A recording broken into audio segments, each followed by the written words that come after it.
Midway through the first quarter, we thought, oh no, here we go again. The Warriors losing to another team without their top player. But they were able to turn around after falling behind by 17 points and roll the Knicks 126 to 113 to improve to 4-1 during this 8-game homestand. They've won 10 of their last 14 games. A strong second quarter in which they shoot 70% from the floor. The Warriors are rolling right now, folks, and for the first time this season, they are 4 games over 500. Have the Dubs turned the corner? We'll discuss here on Toyota Warriors Postgame Live with NBA champion Festus Ezeli, one-time Emmy Award winning, the great KB Karen Burke. I am just Bonte Hill. Come on. But the Warriors are rolling here. Stephen Curry with a big second half. He got great contributions from the bench. Brandin Podziemski and Moses Moody letting it fly tonight, KB. Moses Moody, it was almost like they were daring him to shoot from the corner. He said bet early on, 4 for 4 in that first half. Because when you look at it, hasn't it felt like Moses Moody hasn't been so consistent from that three? Stats, though, don't match the feeling. He's bang on his career average. But if you're going to have a defense test you, okay, there you go. This is the kind of splashy game you wanted from Moses Moody. As the Warriors were searching for more scoring to join Steph and Jimmy, they got it in a lot of places. They needed something to start this game. Warriors down 17 early, and the bench really came in. Moses Moody set it off with a shot making to begin, but D'Anthony Melton, Guy Santos, actually, Guy Santos got hurt. Yeah. Al Horford, D'Anthony Melton, Jimmy Butler, all those guys came together in the first half, and they really got the spark going. And then Steph Curry, what can you say about Steph again? I'm out of Steph words. started hitting these shots,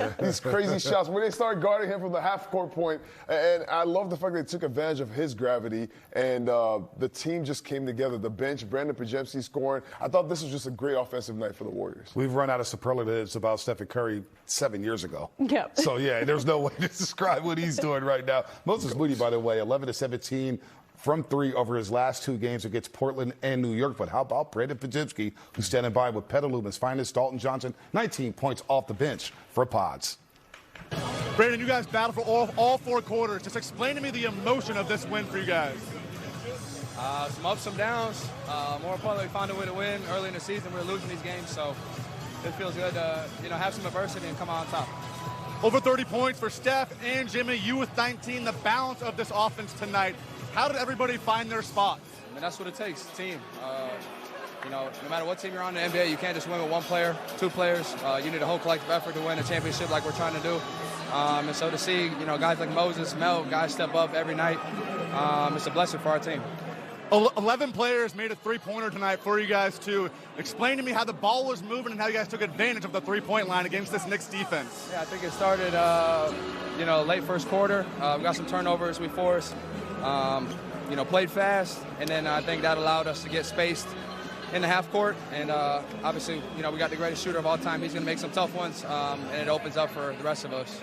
You guys are 4 games over 500 for the first time this season. You've won 10 of your last 15. Is this team surging at the right time? We got a long way to go. We got, I think, 40 left, 39, something like that. So we just decided to take it one game at a time and put our best foot forward each and every day, and hopefully come April we're in the position we want to be. Thanks, Brandon. Great game. Thank you. All right, Pods, 19 points off the bench. You saw the stat line, 8 of 9 from the three-point line, but I thought it was in that second quarter where he really asserted himself. Did you see that? I do see that. 4 or 5 in the second quarter, 10 points. He was a +7 in the plus-minus department, and he's starting to find his game and his rhythm off that bench. Well, now that there's some consistency in that second unit, you can see all those dudes coming alive. Jimmy, Melt, Pods, Al, GP2, sometimes Will Richard in there, but they all show up together. That is just really firing right now. And then I also noticed Pods late in this game. So remember, he had that three-pointer. That kind of felt like a dagger as the Knicks were making their push. Knicks go score on the other end, but then Pods runs behind the defense. He's almost to the rim when Draymond spots him for an outlet pass. So you're always going to get hustle from Pods too. Even if he's not having a game necessarily where he's scoring, he did in this one. You look at plus-minus for him, which can be an imperfect stat. He is very likely in the positive column in these wins. He will give you that hustle every single night. I saw a lot of buckets from Pods tonight. My most impressive points from Pods tonight was the lefty sky hook. Oh, yes. He had a lot of late shot clock jump shots. One from the corner, the three-point line. You know, when the Warriors were making the push trying to get back into the game when they were down, Pods was a really big deuce off the bench, came into the game, was hitting big shots. Most importantly, he pushed the pace. Yep. I just thought that he matched the pace of this New York Knicks team. This is the third-rated offense the Knicks are. So that pace, having those guards and running, this is what you need Pods to do. And you saw Steve Kerr experiment with different lineups. Yeah. It was Pods and Steph. It was Pods and Melton. That double guard lineup has been working really well. He's getting clocked in the face. He's on the ground. He's taking charges. This was like a peak Pods game. It was a peak Pods game. He loves taking a charge there. But he said only for that mid-range jumper as well. It looks smooth right now for Brandin Podziemski. But this also was a Jimmy Butler game. Jimmy Butler's been dynamic, especially in the non-Stephen Curry minutes. Tonight, another 30-point game for Jimmy. 32 points, 8 rebounds, 4 assists. And he was going to the rack. He was playing bully ball. I love the way he asserted himself again. Consistency, KB. He's consistent with the non-Steph minutes alongside Horford, Melton, and Brandin Podziemski. Well, if he's going to be the guy at the halfway point to say we're a mediocre team, then Jimmy looked like he decided tonight to be the change in the world he wanted to see. Jimmy Butler helped spark that 16-4 run in the first quarter to help neutralize that early lead that the Knicks built, and then Jimmy continued that, whether he was leading that second unit or playing alongside Steph, showing the ways that he could be formidable as well. I mean, what Jimmy brings is a great one-on-one score. Like, everybody who was on the New York Knicks that guarded Jimmy was a mismatch. It just felt like it was bigs, it was smalls, it didn't really matter. This is where Jimmy is Himmy Butler tonight. I thought that he did a great job scoring, but also with that second unit, I thought he did a great job also creating shots for guys on the weak side. Wonder if you saw Karl-Anthony Towns was like, okay, yeah, I'm activated now. I mean, he saw everybody. There might be some history. He's got history all over the league. He does. Playoff Jimmy was activated tonight. It was Catman too. With Stephen Curry, a quiet first half, but you know he would erupt. You knew he would erupt, especially after a slow night against the Portland Trailblazers with just 7 points, a season low.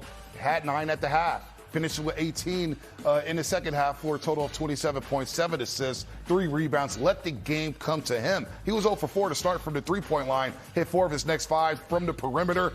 Just another night at the office for the chef, KB. Come on, it's just a matter of time for Steph. And I'll steal Fezzi's point from pregame. If Steph's coming off a game where he was not efficient at 9 points, listen, watch out. Even if the first half didn't go his way too, Steph always has that shot, always. Where's my thesaurus? We don't even have it anymore. I don't know how to describe this dude anymore, the way that he can cook. We need to call Zena. We need a word of the day. Yale, SAT words. No, I thought the biggest difference in the game for Steph, I thought the first quarter, he had a couple turnovers that kind of took him out of rhythm, right? The offense was out of rhythm because we just couldn't capitalize on the double teams that Steph gets every time. Second half was different. Only 4 turnovers for the Warriors. I thought they just did a great job of just taking advantage of every possession. Steph Curry, any one-on-one matchup, that he's always going to find his shot. But he did a great job whenever he got double-teamed, getting the shots to other guys or getting the ball to other guys, whether it was GP2, whether it was Jimmy Butler, whether it was Moses Moody in the corner. All these guys benefited just because of that gravity. McBride was feeling himself a little bit earlier in this game, right? Yeah. Steph had 2 turnovers before the first timeout, and he's like, oh, okay. But McBride, come on, Steph will figure him out. I think you remember what he did in the last game, too. And he's figured out everybody in this league, of course, there. But Moses Moody, maybe he's starting to figure some things out. He's been a little inconsistent with his shot. He's got great looks, Fezzi fell. But tonight, 7 of 9 for the three-point line. He was on fire. Shoot that thing, Moses. 11 of 17 the last 2 games for the three-point line.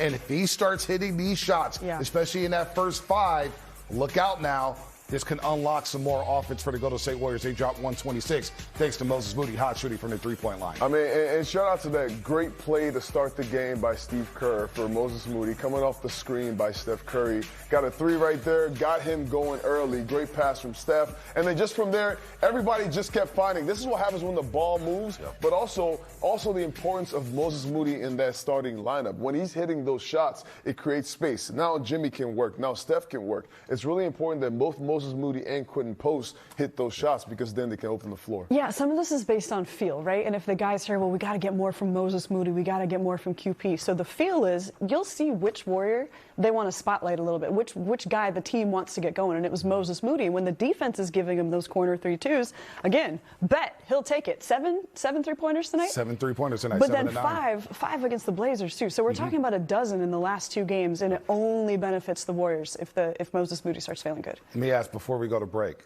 This is their 10th win in the last 14 tries. There's been a lot of things out there today, especially with Jonathan Kuminga and the upcoming trade. Do you feel, and I'll start with you, KB, do you feel like the Warriors are starting to turn the corner here? 4 games over 500, that's a season high. Yeah, seeing more consistency, seeing fewer turnovers right now, and seeing groups come together. So seeing guys understanding what their role is only helps. Now the next picture is, can they add one more piece? Can they see what they can get for Kuminga's contract? Because it's a nice contract, team-friendly for the next one with the team option. So, yeah, they're almost there. There's one more step. I'm just so happy that there's consistency in the lineups, because with consistency in the lineups, there's clarity of roles. Guys off the bench know exactly how they're going to play. You see the bench scoring. That is solidified right now. For the Warriors, you have to see how guys play for you to know what you need. And right now, what you see is you need a little bit of size. Cat and OG Anunoby, all these guys are taking advantage of the Warriors on the offensive rebound glass. You need some size, you need a little bit of rebounding, and even more shooting. You never hurt anybody. And they're also healthy. Al Horford looks healthy, as well as DeAnthony Bell. And as the Warriors roll over the New York Knicks, a monster second half against the Knickerbockers, who are in second place in the Eastern Conference. We're going to hear from Stephen Curry on the other side as the Warriors improve to 4-1 on this 8-game homestand. More coming up on Toyota Warriors Postgame Live as Fody Water was in the house. Wonder if he's traveling up to Seattle. Courtside a big game. Courtside Fody. What up, Fody?